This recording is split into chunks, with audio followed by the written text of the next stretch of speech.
Hello friends, आप सबका स्वागत है आपका अपना चैनल आर के स्टडी ग्रुप में। फ्रेंड्स, आज हम आप लोगों के लिए यूपी ट्रिपल एससी पीईटी 2021 के बारे में बताने वाले हैं। जो UP triple SC PET exam क्या है, पीईटी परीक्षा के सिलेबस और पैटर्न क्या है, भरने से क्या है फ़ायदा, सरकारी नौकरी के लिए पीईटी ज़रूरी है। तो चलिए फ्रेंड्स, हम सीधे चलते हैं अपने सवाल के जवाब पर। हेलो फ्रेंड्स, आप सबका स्वागत है आपका अपना चैनल आर के स्टडी ग्रुप में। फ्रेंड्स, आज हम आप लोगों के लिए जो वैकेंसी निकल कर आ रही है यूपी ट्रिपल एसएससी का जो वैकेंसी निकल कर आई हुई है, जो प्रारंभिक अर्हता परीक्षा पीईटी प्रीलिमिनरी एलिजिबिलिटी टेस्ट 2021 का है, जो कि आप लोगों के लिए काफ़ी महत्वपूर्ण है। ये वैकेंसी जिसकी ऑनलाइन की रजिस्ट्रेशन प्रारंभ होने की तिथि 25/5/2021 रखा गया है। ठीक है फ्रेंड्स, और इसका ऑनलाइन प्रारंभ होने की तिथि 25/5/2021 रखा गया। ऑनलाइन शुल्क जमा करने का प्रारंभ होने की तिथि 25 तारीख को ही रखा गया। और इसका लास्ट डेट जो है आवेदन में संशोधन की अंतिम तिथि जो है 28/6/2021 तक है। ठीक है, और अंतिम तिथि 21/6/2021 तक इसका सबमिट करने की है। ठीक है फ्रेंड्स, आगे बढ़ते हैं और आगे इसके बारे में कुछ जान लेते हैं फ्रेंड्स।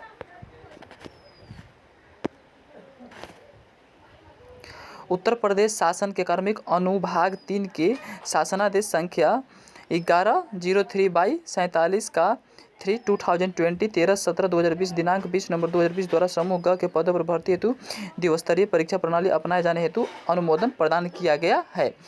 इस पे मुख्यमंत्री योगी आदित्यनाथ ने मंजूरी दे दी थी उस टाइम। ठीक है, उक्त निर्णायक क्रम में उत्तर प्रदेश अधीनस्थ सेवा चयन आयोग की परिधि में आने वाले समूह ग के यानी ग्रुप सी के समस्त पदों पर चयन हेतु भविष्य में द्विस्तरीय परीक्षा प्रणाली के आधार पर चयन संबंधी कार्यवाही की जाएगी। यह स्पष्ट किया जाता है कि द्विस्तरीय परीक्षा प्रणाली केवल भविष्य में विज्ञापित किए जाने वाले पदों हेतु मान्य होगी। जो पद पूर्व में विज्ञापित किए जा चुके हैं उनके सापेक्ष चयन की कार्यवाही संबंधी विज्ञापन में उल्लिखित प्रक्रिया अनुसार होगी। ठीक है फ्रेंड्स, आगे दे रखा है ऑनलाइन आवेदन। ऑनलाइन आवेदन किस मोड में हम कर सकते हैं? तो ऑनलाइन आवेदन हम अभ्यर्थियों को सूचित किया जाता है कि प्रारंभिक अर्हता परीक्षा पीईटी प्रीलिमिनरी एलिजिबिलिटी टेस्ट हेतु आयोग की website UP triple SC government in पर ऑनलाइन आवेदन किए जाने होंगे तथा कोई भी आवेदन ऑफलाइन स्वीकार नहीं किया जाएगा। फ्रेंड्स, यहाँ पे दे रखा है कि यदि आप ऑफलाइन आवेदन करते हैं तो आपका स्वीकार नहीं किया जाएगा। ठीक है फ्रेंड्स, आगे बढ़ते हैं। ऑनलाइन आवेदन की अवधि आपको तो पता ही है, 21 जून 2021 के मध्य रात्रि तक उपलब्ध रहेगा। प्रारंभिक अर्हता परीक्षा की अनिवार्यता क्या क्या है?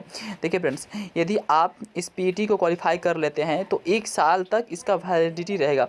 यदि आप 1 साल के अंदर में कोई भी न्यू वैकेंसी आती है ग्रुप सी की, तो उसके लिए आप एलिजिबल होंगे। जो कि ग्रुप सी में जो भी पोस्ट आती है लेखापाल की अधीनस्थ की जो भी पोस्टें आती है उसके लिए आप एलिजिबल होंगे और आप मेंस के लिए क्वालिफाई कर जाएंगे, जो कि शॉर्टलिस्ट तैयार होगा प्रीलिमिनरी के ही आधार पर फ्रेंड्स। ठीक है फ्रेंड्स, अब यहाँ पे देखिए क्या बोला है कि प्रारंभिक अर्हता परीक्षा की अनिवार्यता उत्तर प्रदेश अधीनस्थ चयन आयोग की परिधि में आने वाले विभिन्न विभागों में विभिन्न पदों पर चयन हेतु इच्छुक समस्त अभ्यर्थियों द्वारा प्रारंभिक अर्हता परीक्षा में प्रतिभाग किया जाना अनिवार्य है। आयोग द्वारा विज्ञापित किए जाने वाले किसी भी पद पर चयन हेतु मुख्य परीक्षा के लिए अभ्यर्थियों को श्रेणीवार लंबवत व क्षैतिज आरक्षण के अनुसार मेरिटवार शॉर्टलिस्ट उनके प्रारंभिक अर्हता परीक्षा के स्कोर के आधार पर ही की जाएगी। यदि किसी अभ्यर्थी द्वारा प्रारंभिक अर्हता परीक्षा उत्तीर्ण नहीं किया जाता है तो इसके आधार पर यदि किसी अभ्यर्थी द्वारा प्रारंभिक अर्हता परीक्षा में प्रतिभाग नहीं किया जाएगा तो उसके द्वारा आयोग द्वारा आयोजित की जाने वाली किसी भी मुख्य परीक्षा हेतु आवेदन नहीं किया जा सकेगा।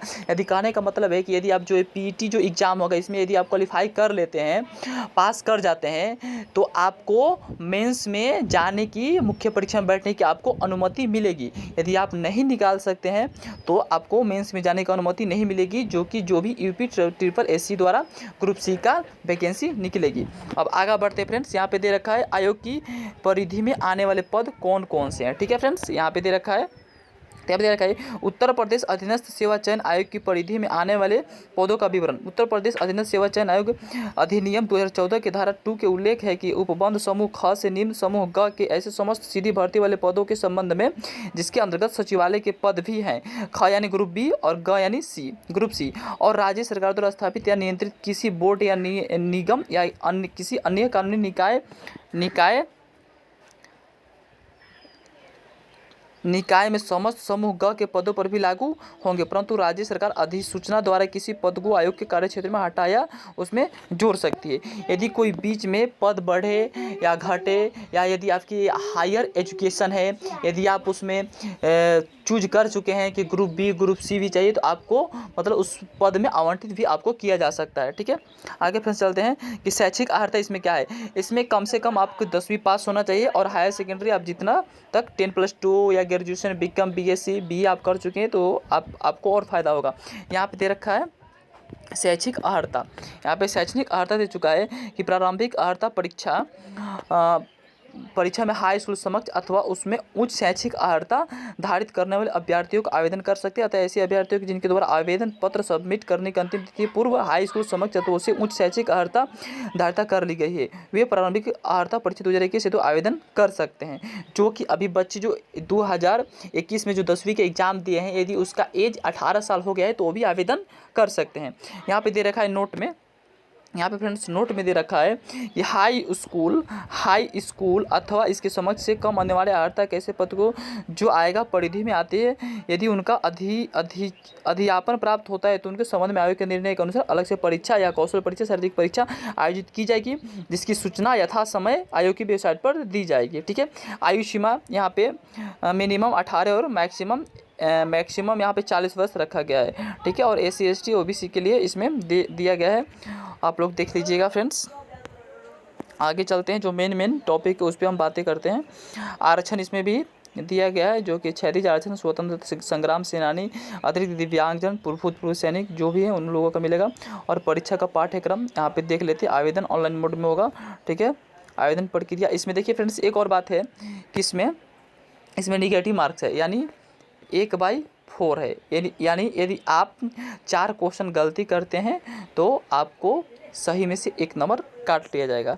ठीक है फ्रेंड्स, और इसमें नॉर्मलाइजेशन भी होगा, इसलिए कि इसमें ज़्यादा पोस्टें भी है और ज़्यादा स्टूडेंट फॉर्म भी भरेंगे, तो इसमें आपका नॉर्मलाइजेशन भी होने की चांस काफ़ी बढ़ती है। हो सकता है क्योंकि एक दिन में एग्ज़ाम तो कंडक्ट नहीं करा सकती है ना, काफ़ी बच्चे फॉर्म भरेंगे।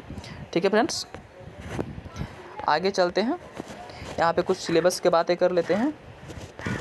सिलेबस इसमें क्या दे रखा है, यहाँ पे आवेदन करने के शुल्क अनारक्षित सामान्य के लिए 160 रखा गया, 185 टोटल, और अन्य पिछड़ा वर्ग के 185, अनुसूचित जाति के 95, अनुसूचित जनजाति के 95, विकलांग हेतु 25 रुपये रखा गया है। अब आगे आते हैं फ्रेंड्स, हम बातें कर लेते हैं सिलेबस के बारे में कि सिलेबस क्या दे रखा है। इसमें देखिए क्वेश्चन क्या क्या पूछा जाएगा फ्रेंड्स।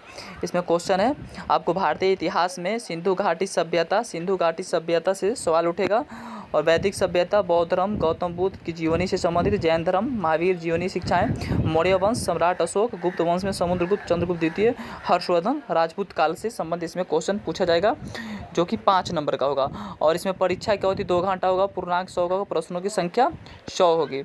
आगे चलते हैं फ्रेंड्स, इसमें सल्तनत काल, मुगल साम्राज्य, मराठा, उसके बाद ब्रिटिश राज का सामाजिक आर्थिक, भारतीय राष्ट्रीय आंदोलन से संबंधित 5 क्वेश्चन पूछे जाएंगे, जो स्वाधीनता आंदोलन के प्रारंभिक वर्ष, स्वदेशी तथा सविनय अवज्ञा आंदोलन, महात्मा गांधी तथा अन्य नेताओं की भूमिका, क्रांतिकारी आंदोलन तथा उपराष्ट्रवाद का उदय, विधायी संशोधन, भारत छोड़ो आंदोलन से संबंधित क्वेश्चन इसमें भी 5 पूछा जाएगा।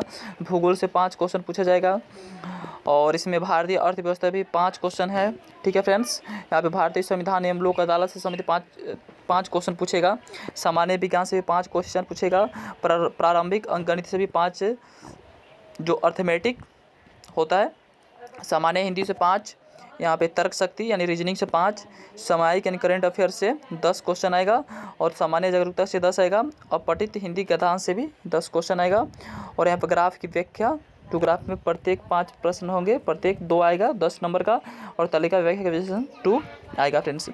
हम पूरे डिटेल्स में फ्रेंड्स नहीं बता सकते हैं क्योंकि वीडियो लंबी हो जाएगी। बस आज के लिए फ्रेंड्स बस इतना ही।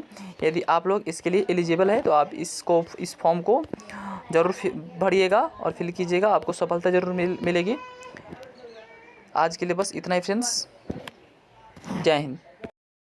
फ्रेंड्स, यदि आप मेरे चैनल पर न्यू हैं तो सबसे पहले चैनल को सब्सक्राइब कर ले और बेल आइकन घंटे को प्रेस कर दे ताकि कोई भी न्यू वीडियो अपलोड करूँ तो सबसे पहले आपके पास नोटिफिकेशन जाए और आप क्लास को रीडिंग कर सकें। यदि वीडियो अच्छा लगे तो लाइक शेयर जरूर करें।